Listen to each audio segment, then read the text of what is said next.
नमस्कार। आज की इस 2 दिवसीय प्रगति पूर्व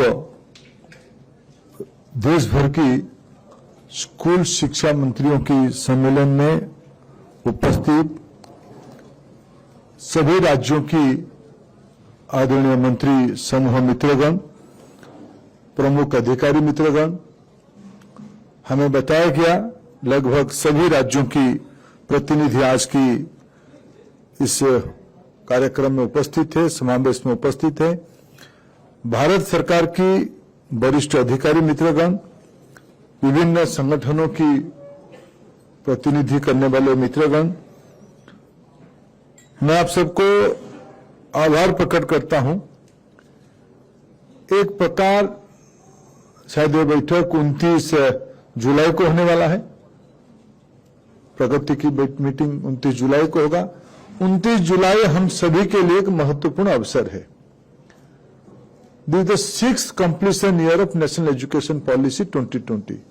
ये 6वां साल घिरा होगा, वर्ष पूर्ति होगा राष्ट्रीय शिक्षा नीति की क्रियान्वयन की। हम 7th ईयर में एंटर करेंगे। उसकी पहले प्रधानमंत्री जी की सुझाव था, जब हम समग्र 3.0, निपुण 2.0 और पीएम पोषण की आने वाले दिनों की योजना, पीएम श्री जैसे महत्वपूर्ण योजनाओं को क्रियान्वयन करने के लिए गति देना,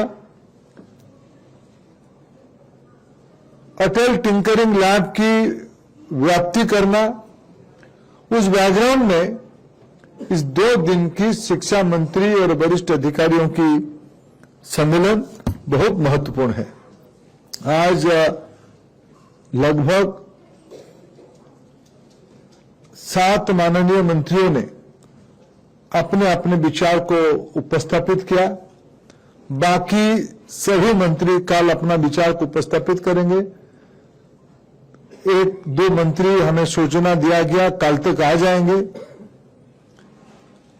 और जिन राज्यों से माननीय मंत्री उपस्थित नहीं है, मैं देख रहा हूं सभी राज्यों की, आंध्र से लेकर उत्तर प्रदेश तक अनेक वरिष्ठ अधिकारी यहां उपस्थित हैं। सभी वरिष्ठ अधिकारी मित्रगण लिखित रूप में या व्यक्तिगत हमारे विभाग की सभी वरिष्ठ अधिकारियों को मिलकर अपने अपने विषय को उपस्थापित करेंगे, अपने प्राथमिकता को उपस्थापित करेंगे और अपने बहुमूल्य सुझाव को देंगे। और मैं एक विषय, आज समय की मर्यादा था, हम कभी फिर एक बार मिले। जिन जिन विषयों में समग्र एक योजना है, पीएम पोषण एक योजना है, पीएम श्री एक कार्यक्रम है, सेंट्रल स्पॉन्सर स्कीम है, हम नियोजन कर रहे हैं, ये सारे के मूल आधार नेशनल एजुकेशन पॉलिसी 2020 है। इसको गतिशील क्रियान्वयन करने के लिए हम लोगों की जो प्रैक्टिस रहा है, केंद्र तो योजना बनाती है आपकी सहयोग से, आपकी परामर्श से, लेकिन शिक्षा, विशेष करके स्कूली शिक्षा, ये राज्यों की दायित्व है। राज्य, मैं जानता हूं, मैं अनेक राज्यों को, इस बीच में मैं आंध्र प्रदेश गया था, मैं अनेक राज्यों को नजदीक से देखता हूं, प्रवास में देखता हूं। आप लोग जो मिलने आते हो, तब आपकी बीच में मेघालय के माननीय मुख्यमंत्री आए थे। उन्होंने अपने राज्य की शिक्षा की बहुआयामी प्रगति की ब्लूप्रिंट हमारे सामने रख रहे थे।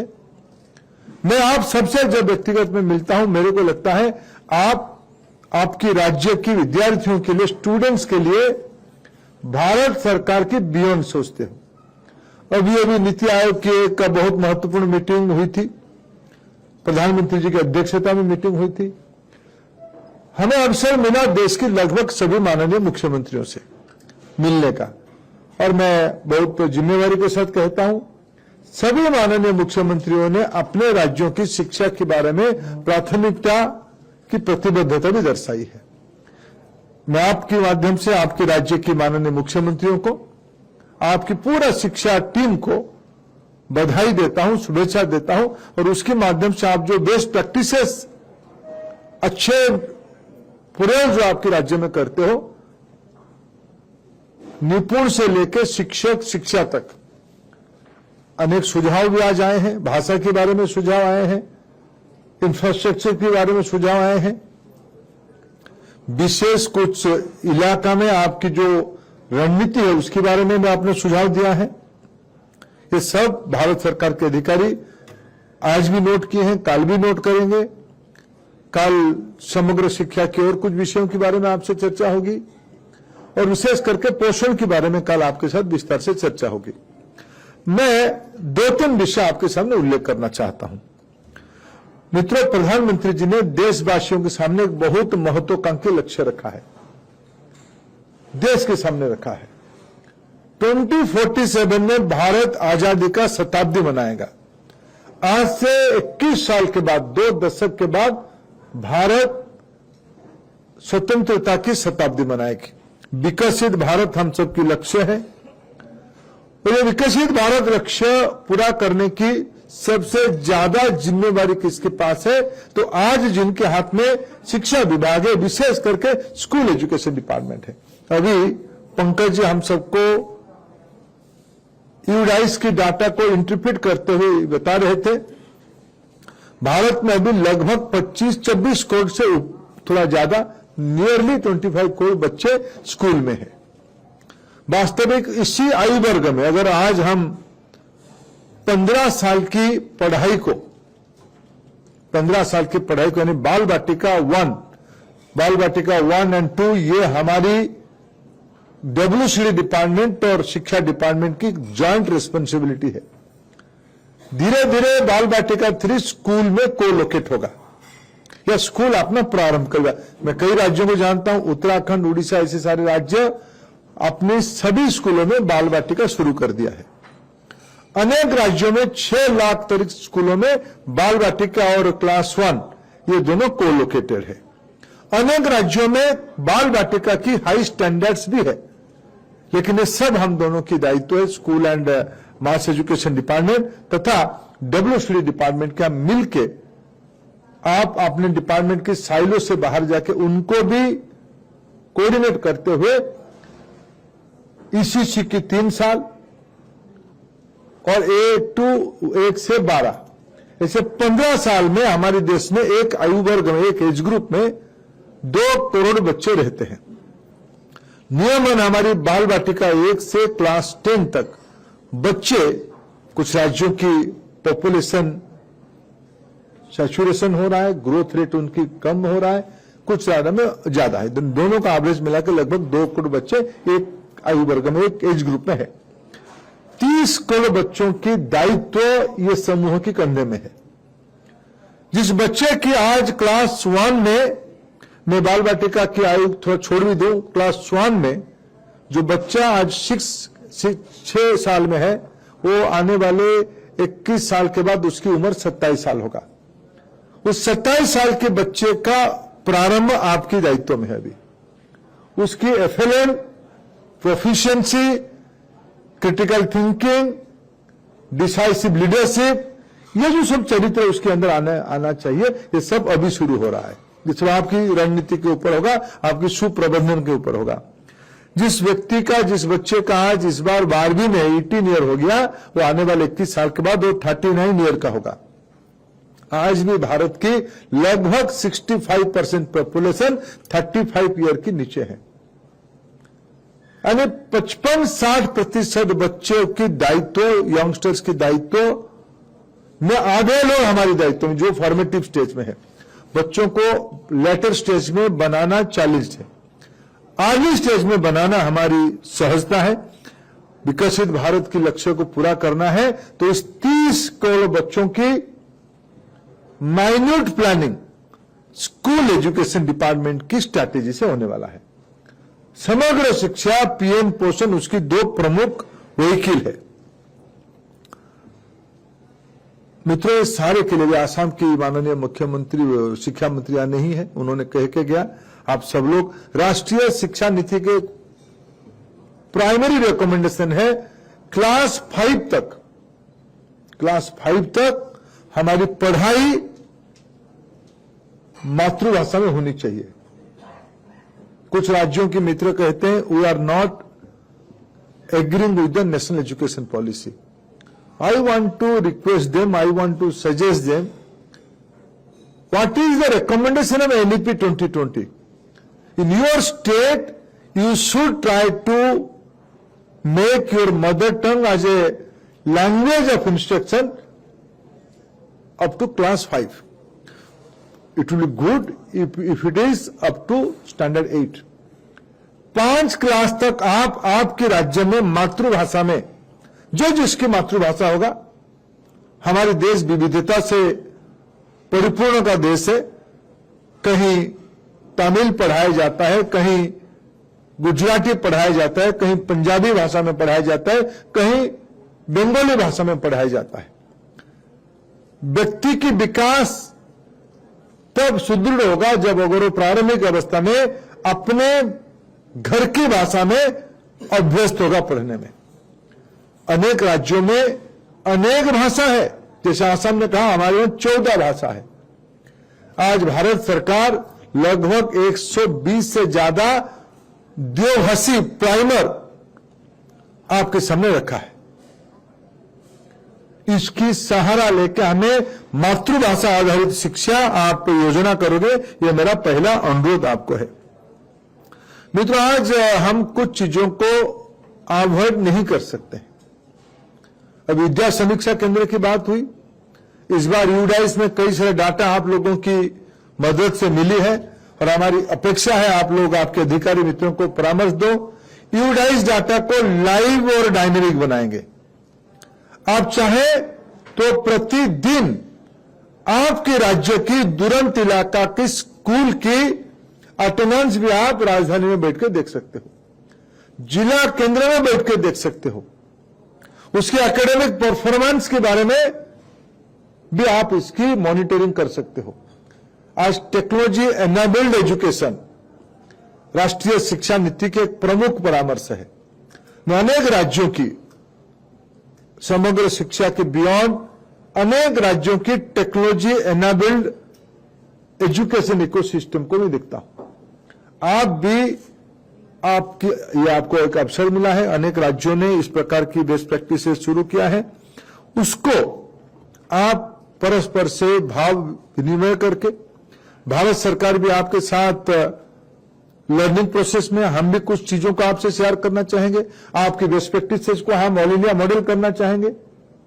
मेरे मोह हो रहा है आप सब जो मित्र यहां बैठे सभी के राज्य की best practices and technology embedment मेरे को प्रभावित किया है, लेकिन मैं समय की मर्यादा के कारण उसको उल्लेख करना नहीं चाहता हूं. लेकिन आप सभी लोग टेक्नोलॉजी के आधार बनाना ये एक प्राथमिकता बनी है. मित्रों, एनईपी के एक प्रमुख रिकमेंडेशन था national curriculum framework. National curriculum framework और आगे चल के एनसीईआरटी अभी क्लास 9 तक किताब नई प्रारूप ले आया है. अगले एकेडमिक ईयर में हम 10th रिलेवेंट की किताब लाने का प्रयास कर रहे हैं और उसके आगे के साल में हम 12th की किताब लाएंगे. अनेक राज्यों ने अपने किताब को, टेक्स्ट बुक को एनसीएफ अलाइन किए हैं. हमारी कोई अपेक्षा आपके राज्य से नहीं है. आप एनसीईआरटी की किताब को कॉपी करो, कोई अपेक्षा नहीं है. ये आपकी राज्य की एकेडमिया, आपकी पॉलिटिकल लीडरशिप के ऊपर है. लेकिन क्या भारत की आज की पीढ़ी की विद्यार्थी भविष्य के विज्ञान और टेक्नोलॉजी के बारे में नहीं पढ़नी चाहिए? क्या उस राज्य की विरासत के बारे में वो गौरवान्वित नहीं होनी चाहिए? क्या उस राज्य की मातृभाषा में उसकी क्लास 5 तक पढ़ाई नहीं होनी चाहिए? अगर एनईपी कहा है कि 3 भाषा में क्लास 10 तक को पढ़े, 6 to 10 3 भाषा में पढ़े, उसमें 2 भारतीय भाषा हो. मैं अनेक राज्यों को जानता हूं जिन राज्यों में, लगभग सभी राज्यों में 3 भाषा पढ़ते हैं. कुछ राज्यों में हिस्टोरिकली 2 भाषा पढ़ते हैं. वो आलोचना का विषय होगा, वो चर्चा किया जा सकता है. लेकिन आप एक बार एनसीएफ अलाइन, जिसमें साइंटिफिक टेम्पर है, जिसमें मदर टंग बेस्ड एजुकेशन की रिकमेंडेशन है, टेक्नोलॉजी एक प्रायोरिटी है, उसमें स्किल डेवलपमेंट एक प्रायोरिटी है. हमारी एजुकेशन डिग्री और वे सीमित ना होनी चाहिए, सर्टिफिकेट और डिग्री तक सीमित ना हो। हमारी प्रधानमंत्री नरेंद्र मोदी कहते हैं हमारी डिग्री और सर्टिफिकेट जितना महत्वपूर्ण है, कॉम्पिटेंसी उससे ज्यादा महत्वपूर्ण है। स्किल बेस्ड एजुकेशन, इस बार एनईपी ने कहा है व्यक्ति को होलिस्टिक डेवलपमेंट के लिए मैंने science, mathematics, social science, language के अलावा स्किल, फिजिकल एजुकेशन और आर्ट, ये तीनों विषयों को भी पढ़ने की आवश्यकता है। ये तीनों विषयों को आप लोग पढ़ाते भी हो, इलेक्टिव पढ़ाते हो, इसको एक सब्जेक्ट के नाते पढ़ाना, उसके अंदर एग्जामिनेशन करना, आप तय करो आपके राज्य में उसको बोर्ड में कन्वर्ट करोगे, बोर्ड एग्जामिनेशन में कन्वर्ट करोगे या क्लास एग्जामिनेशन पे आप कंडक्ट करोगे, उसको बोर्ड की मार्क में आप इन्वॉल्व करोगे, अभी इंटरनल या एक्सटर्नल करोगे आपके ऊपर है। लेकिन ये विषय को होलिस्टिक डेवलपमेंट के लिए आप एनसीएफ हालाइन खुद को करने की आप प्रयास कर रहे हो, उसको और करनी चाहिए, यह हमारी प्राथमिकता है, यह हमारा सुझाव है। कई मित्रों ने कहा ये सारे विषय की प्रमुख स्तंभ स्टूडेंट के बाद अगर सेकेंड बिगेस्ट स्टेक होल्डर कोई है तो टीचर। भारत सरकार समग्र 2.0 में सेंटर ऑफ एक्सीलेंस बनाने के लिए अनेक राज्यों को डाइट को अपग्रेडेशन का आर्थिक मदद किया है। उसकी प्रगति मित्रों और अच्छा होनी चाहिए। देश की सभी, ये पहली बार देश में यूडाइस की डाटा कहता है 1 करोड़ से ज्यादा शिक्षक अभी भारत में है। अनेक विसंगति है, स्टूडेंट ले स्कूल भी है, स्टूडेंट ले स्कूल में 20,000 से ज्यादा टीचर भी है। इसकी आलोचना देश करती है, उसकी आलोचना का ज्यादा सरब मैं होता हूं पार्लियामेंट में। लेकिन मित्रों आपको आपके राज्य में, मैं हमारे विभाग के अधिकारी मित्रों को कहूंगा, पंकज जी को कहूंगा, आप कोशिश करो राज्य की शिक्षा मंत्रियों के पास या उनकी शिक्षा सचिवों के पास आपकी जो तथ्य है स्पेसिफिक उस राज्य में जो एनोमलीज है, जो गैप है, उसके डॉक्यूमेंट आपको मिले। हमें शिक्षक की कैपेसिटी, शिक्षक को इस बार सीबीएसई ने class 9th onward computational thinking और एआई, CTAI का नया कैरिकुलम, नया पाठ्य पुस्तक इंप्लीमेंट किया है। अनेक राज्यों ने उसको किया है। आंध्र जैसे राज्यों को जानता हूं, उन्होंने भी अपना बच्चों के लिए टेक्नोलॉजी बेस्ड और एआई बेस्ड पढ़ाई का व्यवस्था किया है। आप शिक्षकों की कैपेसिटी बिल्डिंग में भारत सरकार ने हमें एक centre of excellence in AI in education के लिए दायित्व दिया है। मद्रास IIT को हमने दायित्व दिया है उसकी एक डिजिटल पब्लिक इंफ्रास्ट्रक्चर बनाने के लिए। बोधन एआई के माध्यम से प्राथमिक रूप में शिक्षकों की दक्षता बढ़ाने के लिए भारत सरकार आपके साथ मिलकर काम करना चाहता है। टीचर्स कैपेसिटी बिल्डिंग हमारी एक प्रायोरिटी की विषय है। मित्रों, एक विषय अभी जब आप लोगों ने पीजीआई पिछले 2 साल का पहले का आपने दिखाया, खूब शीघ्र आपको 24-25 जिसकी यूडाइस की डाटा अभी रिलीज हुआ है, 24-25 की हुई, 25-26 को गई, 25-26 की यूडाइस डाटा अभी रिलीज हुई, जिसमें देश में ड्रॉप आउट की रेट घटी है, जिसमें लड़कियों की पार्टिसिपेशन बढ़ी है, जिसमें पहली बार 1 करोड़ से ज्यादा टीचर भारत में बने, उसकी रिफ्लेक्शन है, जिसमें हमारे इंफ्रास्ट्रक्चर में सभी राज्यों के प्रयास से इलेक्ट्रिसिटी हो, टॉयलेट हो, इंटरनेट हो, सभी सेक्टर में हमारे देश की एजुकेशन डिपार्टमेंट ने अपना स्टैंडर्ड्स बढ़ाया है। भारत की सभी जिलाओं के अगर परफॉर्मेंस ग्रेड इंडेक्स बनाया गया, पीजीआई राज्यों की बनी है, जिलाओं की बनी है। मेरा विशेष निवेदन सभी शिक्षा मंत्रियों को, शिक्षा सचिवों को रहेगा, शिक्षा अधिकारियों को रहेगा, आपके राज्य की पीजीआई को लेकर आप कम से कम 2 दिन की वर्कशॉप आपके राज्य में करो। आपके राज्य कैसे दिखता है, आपकी जिला कैसे दिखता है, कौन सी जिले में ज्यादा फोकस देना पड़ेगा, कौन सी ब्लॉक में ज्यादा फोकस देना पड़ेगा। मैं हमारे अधिकारी मित्रों को कहूंगा पीजीआई का जल्द ही एक online orientation state centric release करने वाला स्टेट सेंट्रिक समझाओ, और आप सभी की प्रभास होनी चाहिए, और उसमें पीजीआई का एनालिसिस आप सटीक रूप में करो। मित्रों, अभी मेघालय की आदरणीय मंत्री he was mentioning about school management committee, exactly what you are putting as a hurdles, that is our recommendation. Government has responsibility to take responsibility of infrastructure, teachers payment, but involve local community, parents, philanthropists of locality in the school management committee. In many states there is school management committee arrangement, but this is advisory from Government of India. हमें समाज को शिक्षा को लौटाना चाहिए। तनख्वाह तो सरकार की दायित्व है, स्कूल की बिल्डिंग सरकार की दायित्व है, कार्यकुलम सरकार की दायित्व है, लेकिन अगर इस जिस जहां स्कूल है वहां स्कूल के अभिभावक, पेरेंट्स और वहां की वरिष्ठ लोग स्कूल की देखभाल में गांव की रिलीजियस प्लेस, कम्युनिटी प्लेस अगर सोसाइटी की रिस्पॉन्सिबिलिटी है, तब स्कूल क्यों नहीं होगा। स्कूल में सोसाइटी को इन्वॉल्व करना, यह भारत सरकार, विशेष करके सरकारी स्कूलों में बीच में थोड़ा कंफ्यूजन हुई थी, क्या प्राइवेट स्कूल भी स्कूल मैनेजमेंट कमेटी की परिधि में आएगा? नहीं आएगा। हमने उसको क्लैरिफाई किया, थोड़ा द्वंद उपजी थी। प्राइवेट स्कूल की मैनेजमेंट की अपना एक मैकेनिज्म उन राज्यों ने बनाई है, जो राज्य जो बनाए वो ऐसे ही चलेंगे, लेकिन सरकारी स्कूलों को जो आपके अनुदान से चलती है, जिसमें भारत सरकार की फाइनेंशियल स्कीमेटिक मदद है, उसमें स्कूल मैनेजमेंट कमेटी को प्राथमिकता के साथ बनाना आने वाले दिनों में, फिर एक बार अनेक राज्य इसकी प्रैक्टिस भी करते हैं।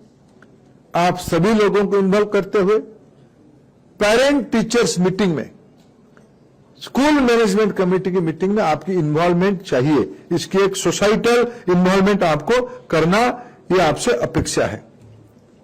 मित्रों, इन दिनों में भारत सरकार ने वैज्ञानिकता को, साइंटिफिकनेस को आगे बढ़ाते हुए एक कदम उठाया कि हर एक रूफटॉप में, जिनके घर में छत है, वहां सोलराइजेशन हो, सौर शक्ति उत्पादन हो। एक विज्ञान है, एक आत्मनिर्भरता की बात है। ये दोनों को ध्यान में रखते हुए भारत सरकार ने आग्रह किया है, एमएनआरई डिपार्टमेंट ने उसके ऊपर स्कीम बनाई है। आपकी राज्य के एमएनआरई से बात करिए, भारत सरकार की अधिकारियों से बात करिए। हमें अपने स्कूल की रूफटॉप को सोलराइजेशन, सौर शक्ति से सोलर इलेक्ट्रिसिटी को उत्पादन करने का एक प्लेटफॉर्म बनाए। हमारी स्कूल की स्वतंत्रता उसमें हो जाए। इलेक्ट्रिक बिजली बिल के बारे में बहुतों ने कहा, हम 2 पैसा कमा भी सकते हैं सोलराइजेशन के कारण। यह हमारी एक प्राथमिकता है। मित्रों, बहुप्रतीक्षित पीएम श्री स्कूल योजना बड़े सफलता के साथ नीचे उतर चुकी है। उसको जब मैं स्कूल में देखता हूं जाके, खुद को भी विश्वास नहीं होता है कि ये कल्पना इतने सटीक रूप में स्कूल की एकेडमिक लीडरशिप उसको नीचे पहुंचाया है। देश में लगभग 14,500 पीएम श्री स्कूल चलेगा। 2-3 राज्य जो ज्वाइन नहीं किए थे, सब इस बीच में ज्वाइन करने की उनकी भी स्वीकृति आगे। बंगाल सबसे आगे है, केरला भी ज्वाइन कर जाएगा। मेरा तमिलनाडु को भी आग्रह रहेगा, आप भी पीएम श्री स्कूल में ज्वाइन करो। पीएम श्री स्कूल आपकी इलाका के बच्चों की एक हब बने, साइंटिफिक डेवलपमेंट के हब बने, स्किलिंग के हब बने। आप उसके ऊपर ध्यान दोगे, पीएम श्री के ऊपर, यह मेरा आपको अपेक्षा है। मित्रों, व्यक्ति की शारीरिक विकास, पीएम पोषण में हम लोगों ने अनेक योजना बना रहे हैं। बहुत राज्य अपने पीएम पोषण की स्कीम के अलावा भी टॉप अप करते हैं। ये बड़ा अच्छा कदम है। आपको मैं जो राज्य वर्तमान स्कीम के ऊपर टॉप अप करते हैं, उनको मैं धन्यवाद देता हूं। प्रधानमंत्री जी ने कहा था, आप उस इलाका में तिथि भोजन की अभ्यास बढ़ाओ, उस इलाका में एक माहौल बने। अगर हम घर में कुछ अच्छे चीज करते हैं, शादी ब्याह होती है, अच्छे काम होते हैं, तो उस कम्युनिटी किचन की, वो सामूहिक जो भोजन बनेगा, उसकी भी लाभार्थी स्कूल बने। गांव में एक तिथि भोजन की, शहरों में तिथि भोजन की एक कल्चर बढ़े। और उसमें पोषण के साथ साथ बच्चों की मेंटल हेल्थ ठीक हो, उसके ऊपर आप ध्यान दे रहे हो। प्लेग्राउंड और स्कूल स्पोर्ट्स, हर एक स्कूल में स्पोर्ट्स होनी चाहिए। और आने वाले दिनों में भारत को, नौजवानों को ठीक रखने के लिए खेलो India, youth affair, sports ministry के साथ मिलके हम, भारत सरकार एक स्कूल स्पोर्ट्स की एक अखिल भारतीय प्रारूप बनाएगी। राज्यों में आप लोग उससे बात शुरू करो, थोड़ा समय लगेगा। सीबीएसई अपना अलग स्पोर्ट्स करता है, कुछ राज्य अपना स्कूल स्पोर्ट्स करते ही रहते हैं। ये सबको मिलाते हुए एक नेशनल लेवल की स्कूल टैलेंट हंट तो स्कूल में ही होती है। हर एक स्कूल में मैदान है, मैदान को जी राम जी जैसे कार्यक्रम से जोड़ते हुए कन्वर्जन से हम उसको और बढ़िया करें। स्पोर्ट्स डिपार्टमेंट के हम उसमें से मदद लेंगे, सीएसआर की मदद लेंगे, इसको एक महत्वपूर्ण प्राथमिकता की विषय हम लोग बनाएं। मित्रों, मैं एक विषय प्रारंभ में थोड़ा विशेष उल्लेख करना चाहता हूं। निपुण 3.0 जल्द ही आपके सामने सुझाव के रूप में आएगा। ये समग्र के अंश है, फिर भी निपुण 3.0 में क्या प्राथमिकता आप देना चाहिए, उसके एक सुझाव पत्र भारत सरकार जल्द ही अगस्त 15 की पहले आपको उपलब्ध कराएगी। यह हमारी पूंजी है। निपुण एफएलएम की पहला शर्त है, उसमें आपकी प्राथमिकता रहे। मित्रों, जैसे मैंने कहा, इस बार हमने स्पोर्ट्स, आर्ट और स्किल की कल्पना आपके साथ पहले भी था, वोकेशनल एजुकेशन के नाम पे। स्किल को 6th क्लास से अनवर्ड एक प्रायोरिटी के विषय कैसे बनेगा, जिसमें एम्प्लॉयबिलिटी बढ़ेगा, यह हमारी एक प्राथमिकता का विषय बने। आने वाले दिनों में उसको राज्य थोड़ा और योजना बनाए, स्टेट स्पेसिफिक योजना बनाए, डिस्ट्रिक्ट स्पेसिफिक योजना बनाए, यह हमारी सुझाव रहेगा। तो आपार आईडी विद्यार्थियों की अनुमति लेते हुए, पेरेंट्स की अनुमति लेते हुए 100% हो जाए, यह आपकी दायित्व होनी चाहिए। अभी कुछ कोर्ट ने कहा है कि करना चाहिए, लेकिन कॉन्सेंट लेके करनी चाहिए। आप इसको कैसे करोगे, यह आपकी रणनीति के ऊपर, आपकी स्किल के ऊपर निर्भर करता है। आप इसको ध्यान दोगे, ऐसा हमारी सुझाव है। मित्रों, मैं कुछ प्राथमिकता आपको गिनाया। मैं आशा रखता हूं आप सब लोग समग्र शिक्षा की जो योजना बनी है, विकसित भारत की लक्ष्यों को पूरा करने के लिए, भारत की नई पीढ़ी को भारत की रिस्पांसिबिलिटी के साथ ग्लोबल रिस्पांसिबिलिटी के लिए तैयार करना है, तो हमें भारत की स्कूल शिक्षा को मजबूत करना पड़ेगा। आप सभी लोग आपके प्रयासों में एक मॉडल बना ही रहे हो।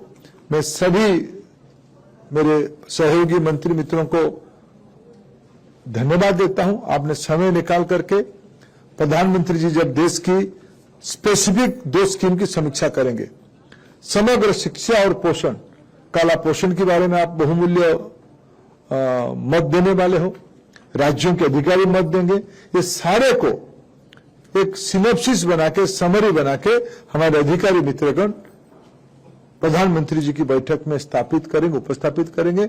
इसमें हमें एक नई रणनीति बनाने के लिए शिक्षा वर्ष 26-27 में, आज हम जुलाई में है, फंक्शनली प्रैक्टिकली अभी ही शिक्षा वर्ष आरंभ ही हो रहा है। अप्रैल में भले ही आरंभ हुआ था, लेकिन जुलाई महीने में ये फंक्शनल शुरू हो रहा है, पढ़ाई अभी शुरू होगा। हम आने वाले दिनों में फिर कभी लंबे समय के लिए मिलेंगे। मैं आप सबको फिर एक बार इस महत्वपूर्ण डिलीवरेशन में आने के लिए धन्यवाद देता हूं। नमस्कार।